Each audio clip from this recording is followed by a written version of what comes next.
कि खिसियानी बिल्ली खंभा नोचे। ये बिल्कुल ईडी और सीबीआई को आगे करके ये भारतीय जनता पार्टी 2024 का बेतरनी पार होना चाहती है, क्योंकि 2024 का टेलर आ गया। बिल्कुल नरेंद्र मोदी जी इस देश में राजनीति के सत्ता का सबसे बड़े ड्रामेबाज हैं, जिन्होंने इस देश को 9 साल में सवा 9 साल में जो गर्त में ले जाकर के डाल दिया है। 2024 में हिमाचल और कर्नाटक की तरह इनको सजा देने का काम करेगा। 10 साल में इतना जरूर देखने का मिला कि देश में जितना भी तंत्र था जिस पर सरकार का नियंत्रण था, वो जाकर के अडानी अंबानी जैसे देश के उद्योगपतियों के हाथों में देश को दे देने का काम किया, देश को बेच देने का काम किया। जो डंका बज रहा है इसमें नफरत का डंका बज रहा है, देश में भ्रष्टाचार का डंका बढ़ रहा है, देश में जाति धर्म का डंका बढ़ रहा है।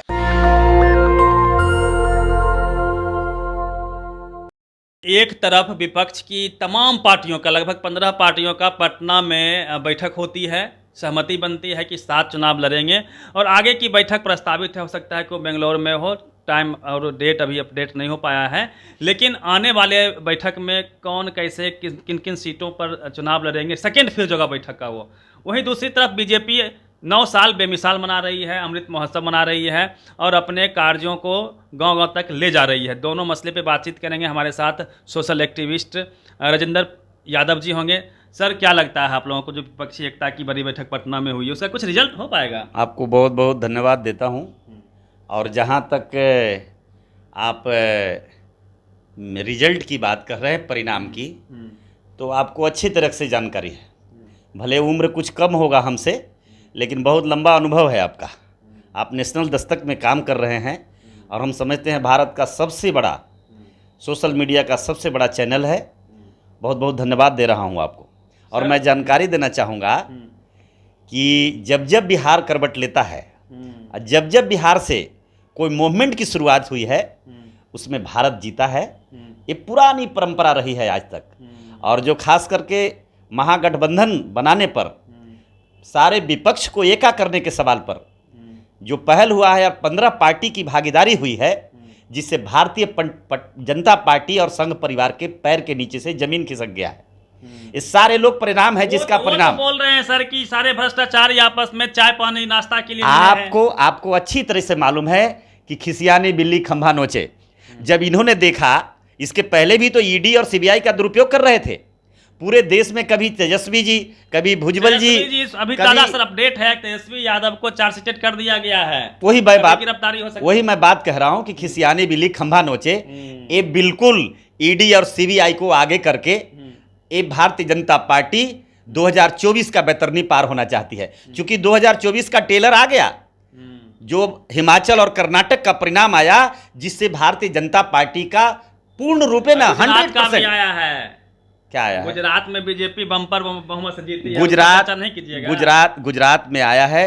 गुजरात पर भारतीय जनता पार्टी को खुश हो जाना चाहिए। हम जब प्रयोगशाला उनका हो सकता है, लेकिन हमारा प्रयोगशाला नहीं है, बहुजन समाज का वो प्रयोगशाला नहीं है।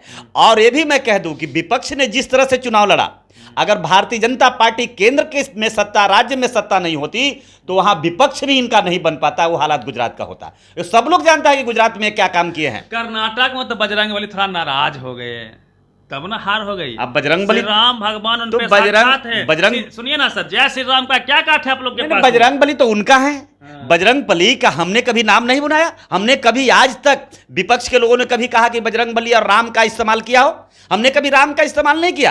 राम हमारे आस्था हैं, बिल्कुल हम उस जगह पे छोड़ दिया। और बिल्कुल भारत में लोकतंत्र में बाबा साहब अम्बेडकर के दिया हुआ संविधान का जो अधिकार है, जो पावर है, हमने उसको लेकर जय श्री राम नहीं बोलते हैं। जय श्री राम का नारा है। जय श्री राम क्यों बोलेंगे? जय श्री राम देश में वो पाखंडी लोग बोलते हैं जो इमोशन पैक करके, दंगा भड़का करके, लोगों को गुमराह करके और किसी तरह से नाजायज तरीके से सत्ता में आना चाहते हैं। लेकिन मैं स्पष्ट या विषय पर आना चाहूंगा जो आपने शुरू किया था महागठबंधन का। मैं बिल्कुल नहीं, मैं कोई प्रतिक्रिया देना नहीं चाहता। मैं आज भी मैं कहता हूं, हमारा आस्था सियाराम में हो सकता है, हमारा सीता तब राम, हमारा आस्था वहां हो सकता है, लेकिन हमारा अगर गाय में अगर हमारी आस्था होगी तो हम साढ़ को भी दरकिनार नहीं कर सकते। स्पष्ट मैं कह देना चाहता हूं। गौमूत्र पे आप लोग सहमत नहीं तो मैं तो आज भी कहता हूं, गौमूत्र से इतना अगर मोहब्बत है और प्यार है तो आज भी हम दक्षिणा में गौमूत्र देना चाहते हैं। कितना कंटेनर ले जाना चाहता है कोई? आप बोलिए, पूछिए। मोहन भागवत उसी परिवार से आते हैं। मैं चाहता हूं कि मोहन भागवत जी आप ऐलान करो कि भारत से कितना गौमूत्र आपके घर में भिजवा दिया जाए। हम गौमूत्र आपको देना चाहते हैं, दान देना चाहते हैं। आपने तो गौ भी पाला नहीं। जो भारतीय जनता पार्टी के लोग हैं वो गौ नहीं खाने से दिमाग बढ़ता है सर। तो गोबर खाने से दिमाग बढ़ता है तो हम आज भी कहता हूं कि दक्षिणा में गोबर ले लीजिए। हाँ। अगर उन्हें गोबर में गणपति गणेश उनको दिखाई देता है तो आज भी मैं कहता हूं कि आज वो झगड़ा क्यों करते थे। गाय माता नहीं है। गाय माता है कौन कहता है कि गाय जानवर है। गाय को हम सम्मान करते हैं, गाय दूध देती है, गाय देवता है। गौ माता अगर कहते हैं तो कोई बात नहीं है, लेकिन माता को जो आप करते हैं वो हम नहीं करते। हम ये काम नहीं करते कि बुढ़ापे तक गाय को चमड़े से दूध निकाल कर पीते हैं, और जब ये गाय माता मर जाती है तो ये खास जाति विशेष के हाले उसको दे देते हैं और कहते हैं कि मजदूरी में जाकर चमड़ा उसको छीन लेना। ये संस्कार हमारे अंदर नहीं है। हम माँ के साथ ये काम नहीं करते। मुद्दे पे आते हैं कि क्या लगता है कि मोदी जी से आप लोग क्यों नाराज हैं, क्या कमी रह गई? इतना शानदार मोदी जी फांसीवाद की ताकत में सांप्रदायिकता के गोद में जाकर के बैठे हैं, मोहन भागवत के गोद में बैठे हैं, और वो सौदागर बन गए हैं पिछड़ों का। सौदागर बन गए हमारे कुछ दलित और पिछड़ों का नेता, जिनको आगे का बेटा फकीर आदमी चाय वाले के बेटे को आप लोग सब मिलकर तंग कर रहे हैं। चाय वाले अब तो देखिए, अब आप लोग क्या क्या बोलते हम समझ नहीं आता। पूरे देश को मालूम पड़ गया। पहले तो ये बोलते थे कि हम कॉलेज तक पढ़ाई किए हैं, हम कॉलेज के स्टूडेंट हैं। देश ने मांगा जरा अपना सर्टिफिकेट बता दीजिए। देश ने जानना चाहा कि आप बताइए कौन से प्लेटफार्म में कब से कब तक आपने बेचा है, कुछ तो पुरावा दे दीजिए।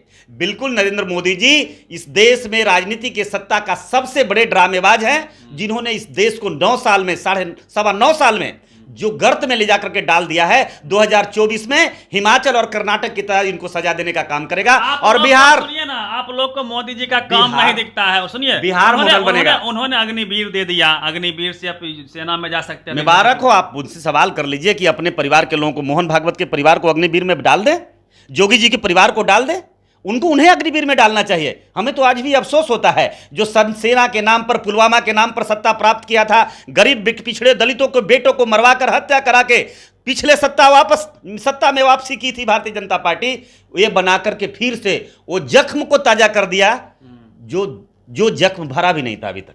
सुनिए ना, अफसोस की प्राइवेटाइजेशन में सबको रोजगार मिलेगा, करोड़ों लाखों। 10 साल में रोजगार देना बताना चाहिए आपको। उनसे जरा सवाल आपको कर लेना चाहिए। डिजिटल इंडिया नहीं तो बताइए ना, 10 साल में कितने लोगों को रोजगार मिला? 10 साल में इतना जरूर देखने का मिला कि देश में जितना भी तंत्र था जिस पर सरकार का नियंत्रण था, वो जाकर के अडानी अंबानी जैसे देश के उद्योगपतियों के हाथों में देश को दे देने का काम किया, देश को बेच देने का काम किया। आज वो आवे 2024 में आवे तो देश की जनता पूछेगी जो इन्होंने अपनी। आप लोग सुनिए ना, आप लोग कहते हैं महंगाई हो गया है, आपकी आमदनी भी तो बढ़ी है। अब आमदनी आपको बढ़ी होगी, आमदनी जिनको बढ़ी है उनसे पूछ लीजिए, वो आंकड़ा देते। हमारी तो आमदनी नहीं हुई। हम तो आज भी मैं कहता हूं, कल जो रिटर्न भरते थे उससे नीचे आ गए हैं, कल जो आमदनी था उससे नीचे आ गए हैं, किसान की आमदनी नीचे आ गया है, मजदूर खाए बिना मर रहा है, गरीब लोग रोड पर जीनों को मजबूर हो गए हैं। इस देश में किसका आमदनी बढ़ा है आप मुझे बताइए। आप इस देश में मुझे बताइए कि किसानों की आत्महत्या, किसान आत्महत्या कर रहे हैं, किसान एक साल बॉर्डर पर खड़ा होकर के लड़ रहा है। आप यही मॉडल है इस देश में 9 साल में सबका साथ और सबका विकास का? शर्म आती है ऐसी बात हुई है तो इस देश में। एक बात बताइए, आप जो आप कहते हैं कि 160 रुपये टमाटर हो गया, प्याज हो गया, तो देश बड़ा है या टमाटर बड़ा है? देश को बचाने के लिए तो ठीक है, हमने इतना, अगर आपने महंगाई बढ़ाया, आपने नोटबंदी किया, आपने जीएसटी लाया, आपने कर्जा लिया, तो हम आपसे चाहते हैं कि आपका जीडीपी आप बोलते हो कि हमने बढ़ाया, जबकि झूठी बात है। राष्ट्रवाद के नाम पे आप बताओ, महंगाई सही है सर? कर्जा कहाँ है आप बताओ ना, देश कितना कर्जे में डुबाया? राष्ट्रवाद के नाम पे देश, आप देश में कर्जा जानिए। पाकिस्तान आपको नहीं चाहिए? क्यों चाहिए? पाकिस्तान अपना एक मुल्क है। मुझे इस देश में जाति धर्म का भेद फैला करके पाकिस्तान से नहीं बनाइए। आज भी इस देश में जो हमारा दुश्मन है, उस दुश्मन को दुश्मन नहीं कहा जा रहा है, दोस्त को दुश्मन बनाने का प्रयास किया जा रहा है। पालिएगा, थोड़ा सहना पड़ेगा ना सर। क्यों? खर्चा तो लगेगा ना। ऐसी कौन सी बात हो गई? मोदी जी 56 इंच के, मोदी जी का 56 इंच तो मुझे आज तक समझ में नहीं आया। आज तक हजारों एकड़ जमीन चीन के कब्जे में है, आज तक उसको नहीं छोड़ा सके। आज अमेरिका ने जो हाल किया है, इनका जो अपमान सहे हैं, जो उनका भारत का प्रधानमंत्री का हुआ है, देश के 1.25 करोड़ भारतवासियों का यह अपमान है। आप किसको 36 इंच का सीना दिखाना चाहते हैं? हमने तो आज तक 36 इंच की सीना होता अगर दिखाते प्रधानमंत्री जी, तो इस देश में बेरोजगारी का जीरो करके, जीरो टॉलरेंस। डंका बज रहा, कौन सी डंका बज रहा है? देश में जो डंका बज रहा है हम इसका निंदा कर रहे हैं। जो डंका बज रहा है इसमें नफरत का डंका बज रहा है। देश में भ्रष्टाचार का डंका बढ़ रहा है, देश में जाति धर्म का डंका बढ़ रहा है, देश में मोहब्बत के दुश्मन लोग खड़े हो गए हैं, उनका डंका बज रहा है। इस सब का एक ही काट है, मोदी जी यूसीसी ला रहे हैं, सारा जनता आंख मूंद के अब वोट करेगा मोदी को। एक समान कानून क्यों नहीं, एक समान कानून लाए, मुझे भी कोई तकलीफ नहीं है, लेकिन एक समान जिंदगी जीने के लिए भी तैयार हो जाइए। प्राइवेट स्कूलों में बेटों को पढ़ाना बंद कर दीजिए, दोहरी नागरिकता लेना बंद कर दीजिए, बाहर के देशों में बच्चों को पढ़ाना बंद कर दीजिए। बाप का बेटा बाहर में पढ़ता है, दोहरी नागरिकता का पढ़ाई होती है 2 तरह का और कंपटीशन एग्जाम होता है 1 तरह का, जरा उस पर भी तो विचार करिए। उसमें एक समान नहीं चाहिए। डॉन बॉस्को में पढ़ने वाला और खिचड़ी में पढ़ने स्कूल में पढ़ने वाला, दोनों को एक तरह से कंपटीशन करके आप कहते हैं कि हमारे अंदर टैलेंट है। बाबा साहब अंबेडकर ने संविधान देकर और इस देश में विदेशों में पढ़कर आकर डिग्री लेकर के बता दिया कि दलितों के अंदर कोई प्रतिभा की कमी नहीं है, ज्ञान का कमी नहीं, मेरिट का कमी नहीं है, समर्थन में है। लेकिन अफसोस की बात है, मुझे साजिश करके रोका गया। आप यूनिफॉर्म सिविल कोड के समर्थन में नहीं, कौन सा सिविल कोड और यूनिफॉर्म की आप बात कर रहे हैं? एक समान बिल्कुल हम नहीं सहमत हैं। आप पहले एक समान पढ़ाई दवाई का व्यवस्था कराइए। आप डीएमएसपी कलेक्टर का बेटा, सेक्रेटरी का बेटा, प्रधानमंत्री का बेटा सरकारी अस्पताल में इलाज कराए, सरकारी स्कूल में पढ़ के बताए, उसके बाद ये काम करना। हिम्मत है, अगर 36 इंच का सेना है प्रधानमंत्री जी, पहले ये काम करके दिखाओ तो मैं समझूंगा कि आपके अंदर मर्दानगी थोड़ी सी है। इसी से मानिएगा ना? क्यों ये कर देंगे बराबर, तो इसी से मानिएगा? नहीं, कहां से कर देंगे, उनको हिम्मत नहीं है। उन्होंने तो आज भी, मैं कहता हूं कि जिस व्यक्ति को आरक्षण की जरूरत था, प्रधानमंत्री जी अपने नेतृत्व में 10% आरक्षण देने का काम किया।